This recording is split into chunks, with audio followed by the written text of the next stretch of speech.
You are watching FNI News. नमस्कार। आज public platform की जो टीम है वो डॉक्टर महेंद्र नागपाल जी के यहाँ पहुँची है। जैसे कि हमने आपको कहा था कि समय समय पे हमारी जो ये टीम बनाई गई है, ये किसी ना किसी मुद्दे को लेके, पब्लिक की परेशानियों को लेके हमने ये काम शुरू किया है। और आज से हमने एक मुहिम शुरू करी है कि हमने किसी जो भी हमारे आदरणीय यहाँ के निगम पार्षद हैं, विधायक हैं, हम उनके पास जाएंगे। वो जितना समय हमें दे पाएंगे लोगों की समस्याओं को सुलझाने के लिए, उनका समय हमें टाइम पे मिलता रहेगा। तो आज की शुरुआत जो हम कर रहे हैं डॉक्टर महेंद्र नागपाल जी से। हाँ जी सर। सबसे पहले खुशी की बात है और आपको बधाई भी देता हूँ। ये पब्लिक प्लेटफॉर्म के माध्यम से हम समस्याओं को उठाने का प्रयास कर रहे हैं। समस्याएं का कोई अंत नहीं है, लेकिन अपनी हिम्मत हार जाना वो भी कोई समझदारी नहीं है। इसमें मेरी एक राय है कि हम सब लोगों ने अपनी समस्याओं को कहना ही बंद कर दिया है। समस्या का समाधान होता है या नहीं होता, पहले अपनी बात को ज़रूर रखना चाहिए जो उचित स्थान हो, और ये भी नहीं सोचना चाहिए कि आज ही हल हो जाएगा। क्योंकि समस्या मुँह फाड़ के खड़ी हैं, चाहे इंक्रोचमेंट की है, चाहे जाम की है, चाहे ट्रैफिक की है, और जगह जगह पे जिस प्रकार से गंदगी फैली हुई है, या पार्क ख़राब हैं, और मौसम की भी वजह से पतझड़ भी हो रहा है। ये अनेकों समस्याएं आपको महसूस होती होंगी।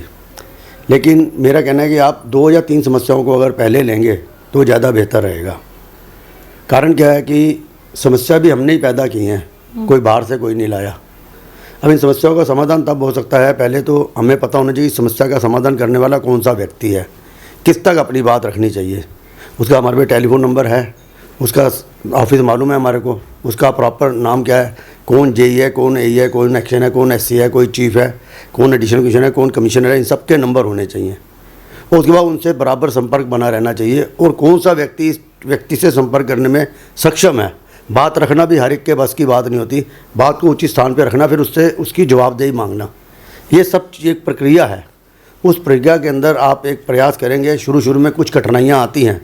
हम जब स्कूल के अंदर पढ़ते थे तो गिनती याद करते थे, तो हमें गिनती के अंदर 69, 79, 89 जब आता था तो हम भूल जाते थे। 79 को 99, 99 को 99 कह जाते थे, वो क्योंकि हम उस समय सीख रहे थे। उसके बाद जब हम गिनती हैं तो पहाड़े भी आने शुरू हो जाते हैं। ठीक उसी प्रकार से समस्याओं को समाधान के लिए आप वहाँ पे अपनी शिकायत कीजिए, फिर जिसका फ़ोन कराना है, फिर अगर वो ना माने तो उस पर दबाव बनाने के लिए डेमोक्रेसी के अंदर प्रदर्शन भी किया जाता है, धरना भी दिया जा सकता है, और भी कई एक्शन किए जा सकते हैं। लेकिन ये अपने पहला प्रयास है आपका। मैं शुरुआत में ही आपको इतनी कठिनाई वाली बातें नहीं कहूँगा, लेकिन मुझे लगता है कि अशोक विहार एक बेहतर एरिया है। उस बेहतर एरिया के अंदर हम कोई भी एक समस्या अपने हाथ में ले लें, उसको और आगे बढ़ें। क्योंकि मैं जब अशोक विहार के अंदर भारत नगर से एंट्री करता हूँ तो उसमें मैं देखता हूँ पूरी रोहिणी, पूरी पीतमपुरा, शालीमार में 50 की स्पीड से ऊपर गाड़ी कहीं भी नहीं चल सकती, लेकिन इस रोड पे चल सकती है। लेकिन इस रोड पे मैं देख रहा हूँ कुछ कमियाँ आनी शुरू हो गई हैं, इंक्रोचमेंट होनी शुरू हो गई है।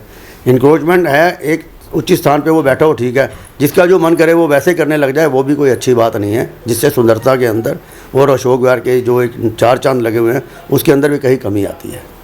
धन्यवाद डॉक्टर साहब। जैसे कि आज हमने एक पहला दिन है हमारी मुहिम का, तो हमें लगा कि एक ऐसे व्यक्ति के साथ जो कि जिनको काफ़ी एक्सपीरियंस है इस एरिया का भी और सब जगहों का भी, और हमारा मार्गदर्शन आप बहुत अच्छे से कर सकते हैं और समय समय पे अपना सहयोग भी हमें दे सकते हैं। तो बस आपसे यही एक आशा लेके हम यहाँ पर आए हैं, और बहुत बहुत धन्यवाद, आपने हमें समय दिया और हमें और प्रेरणा दी कि हम इस कार्य को और भली भांति कर सकें। धन्यवाद।